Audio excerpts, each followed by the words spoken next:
Hello everyone, सभी शिक्षक साथियों को एक बार फिर से नमस्कार। आपके अपने यूट्यूब चैनल आरती जिंदल की पाठशाला में स्वागत है। तो साथियों, आज मैं आपके साथ क्लास फर्स्ट की जो हमारी गणित की बुक है आनंदमय गणित, उसका जो हमारा पहला चैप्टर है बिल्ली ढूंढो, प्यारी बिल्ली ढूंढो, उसमें हमारी जो चैप्टर है उसमें केवल संख्या पूर्व अवधारणाएं हैं जो कि हमें बच्चों को सिखानी है। जैसे एक है ऊपर नीचे, अंदर बाहर, दूर पास, आगे पीछे, ये चार हमारी संख्या पूर्व अवधारणा हैं। तो इनके टीएलएम में, इनके टीचिंग प्लान में आपको शेयर कर रही हूँ कि हमें किस तरीके से इनको बच्चों को सिखा सकते हैं। तो सबसे पहले हम 4 कॉलम बनाएंगे। दिनांक, क्लास, विषय और समय रहेगा। लर्निंग आउटकम है कि बच्चे संख्या पूर्व अवधारणा ऊपर नीचे की समझ रखते हैं। बच्चे अपने व्यवहारिक जीवन में ऊपर और नीचे शब्द का प्रयोग करते हैं। अपने आसपास की वस्तुओं को देखकर ऊपर नीचे के बारे में बता पाते हैं। प्रकरण है ऊपर नीचे की समझ।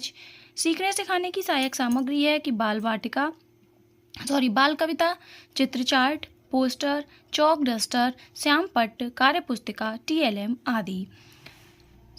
अब फिर हम सीखने सिखाने की प्रक्रिया एवं गतिविधि है, इसमें भी हमारे 4 कॉलम रहेंगे। तो पहला है शिक्षण के आरंभ में।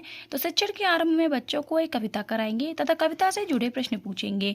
जैसे पेड़ के ऊपर कौन कौन बैठा है, कुत्ता कहाँ पर बैठा है, आसमान कहाँ है, फूल कहाँ उगते हैं।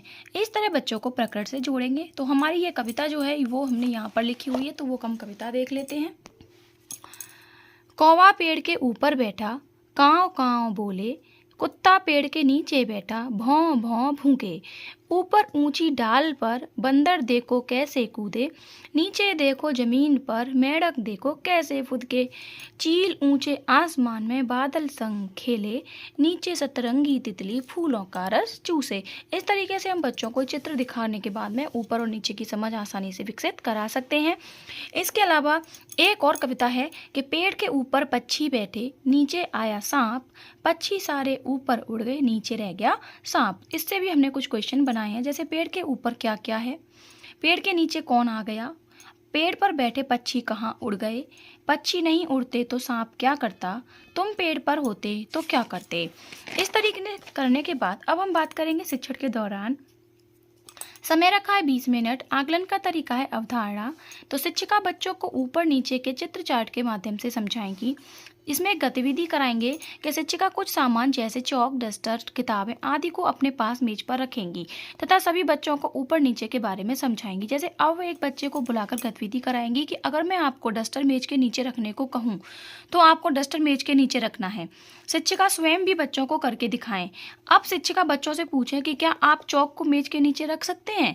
यदि आप एक किताब को ऐसे पकड़ें कि चौक किताब के नीचे रहे तो ऊपर क्या होगा, और भी उदाहरण से बच्चों को समझाएंगे। शिक्षिका बच्चों से कार्य पुस्तिका के कार्य पत्रक पर भी कार्य करवाएंगे। जैसे हमने यहाँ पे टेबल बनाई है, कुछ सामान यहाँ पे रखा है, तो हम बच्चों को बता सकते हैं कि टेबल के ऊपर जो चीज़ है वो ऊपर है और टेबल की जो है नीचे रखेंगे वो नीचे हो जाएगी। अब बात करेंगे शिक्षण के बाद में। समय रखा है 10 मिनट। आकलन का तरीका है प्रश्नोत्तरी व अभ्यास। शिक्षिका श्याम पट्टी पर एक कुर्सी का चित्र बनाएं, उसके ऊपर बैठी एक लड़की तथा नीचे एक बिल्ली का चित्र बनाएं। अब बच्चों से पूछें कि कुर्सी के ऊपर कौन है, क्या बिल्ली कुर्सी के नीचे बैठी है, यदि हाँ है तो क्यों बैठी है। इस तरीके से हम बच्चों को पूछ सकते हैं। अब बात करेंगे प्रदत्त कार्य गृह कार्य की। तो आपने किस किस पक्षी को या वस्तुओं को ऊपर उड़ते देखा है, नाम लिखें। नीचे क्या क्या मिलता है बताओ। अगली है शिक्षण की आगामी योजना।